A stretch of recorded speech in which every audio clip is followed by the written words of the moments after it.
Hi, welcome to my channel. Please like, comment, and subscribe. Coral reefs island and their reefs found across in the Indo-Pacific naturally grow and shrink due to complex biological and physical processes that have yet to be fully understood. Now, climate change is disrupting them further, leading to new uncertainties for legal maritime zones and small island states. But it might not be the time to panic yet. A number of technologies and new approaches could, coupled with expanded research into coral reef island behavior, may help dispel some of the uncertainties and solidify claims.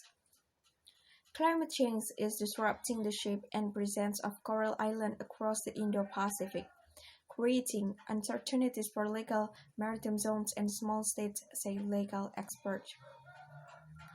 Atolls and reefs naturally grow and shrink due to complex processes yet to be fully understood.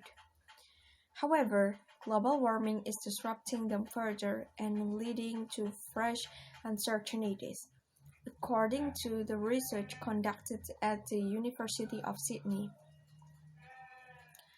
a study by University of Sydney researchers published in Environmental Research Letters finds that the rules for atolls and coral reefs in international law of the sea already murky and subject to interpretation due to their shifting natures, will be under greater stress as sea level rise and ocean acidification disrupt reef integrity.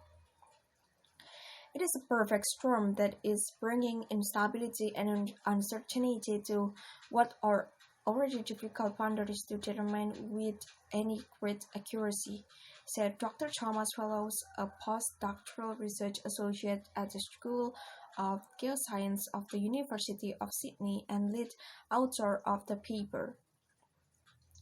There are geopolitical consequences too. Coral reef islands are the legal basis for many large maritime zones.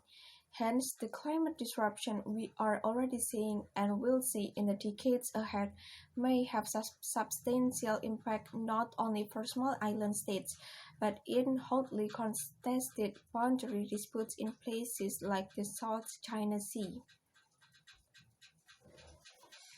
This treaty, signed by 167 nations and almost universally recognized, governs everything from territorial seas up to 12 nautical miles from a coast or lower water line of a reef, to exclusive economic zones of up to 200 nautical miles.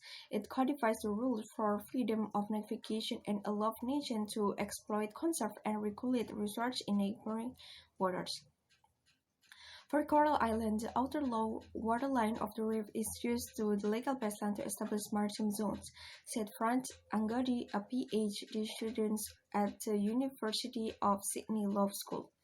The potential loss of maritime zones due to exchange in reef baseline from climate change is a serious concern for nations like Kiribati as well as for larger ones like Australia, who depend on reef and island to maintain their claims. But there is still no clear agreement whether changes to the structural integrity of coral reef islands due to climate will lead to legal vulnerabilities.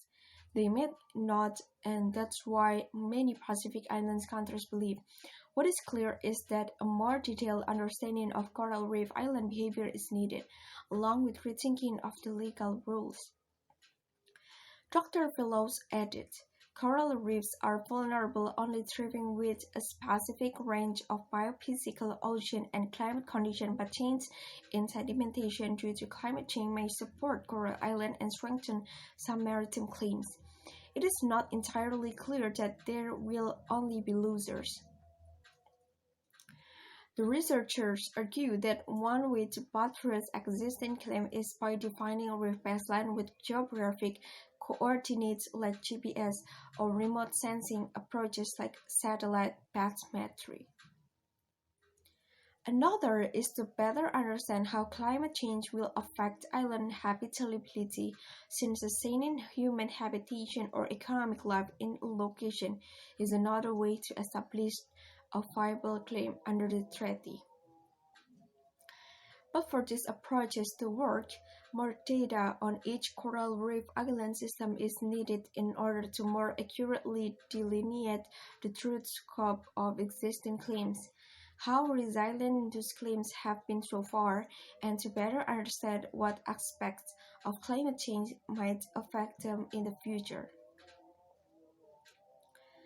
There are four ways in which climate change is disrupting coral reef systems in ways that may affect maritime boundaries: sea level rise, warming oceans, ocean acidification, and increased storminess. Each has an impact on the interconnected biophysical processes that allow the creation, retreat, and overall structural stability of coral reefs and islands. For example, higher temperature triggered the explosions of algal symbionts in corals and other invertebrates like giant clams, leading to coral bleaching which, if enough coral organisms die, can result in relief collapse in the decades ahead. This could lead to a shrinkage of the outer low water line of the reef, inducing the basis for a maritime claim. Oceans acidify as they absorb more and more carbon dioxide, reducing the mineral saturation and making it harder for corals to form. Reefing building species like Acropa, a small polyp that is common in tropical reefs, begin to change their skeletal structures to rely on less carbonate mineral in improving overall reef integrity. As the reefs grow and expand, they become either fringing barrier or atoll reefs. Fringing reefs are the most common, protecting seaweed from the shore, forming borders along shoreline and surrounding island. Barrier reefs do this at great distance, separated from land by a lagoon of often deep water. If a volcanic island sinks below sea level and its reef coral continues to grow and atoll forms. Coral Reef Island and their reefs found across in the Indo-Pacific naturally grow and shrink due to complex biological and physical processes that have yet to be fully understood. Now, climate change is disrupting them further, leading to new uncertainties for legal maritime zones and small island states. Rising sea levels, coupled with the natural variability of atolls, islands, and coral reefs, is creating new uncertainty in the international law, with geopolitical implications. Thank you so much for watching, and please don't forget to give like, also comment, and subscribe to get more and more information about maritime and so on. Thank you.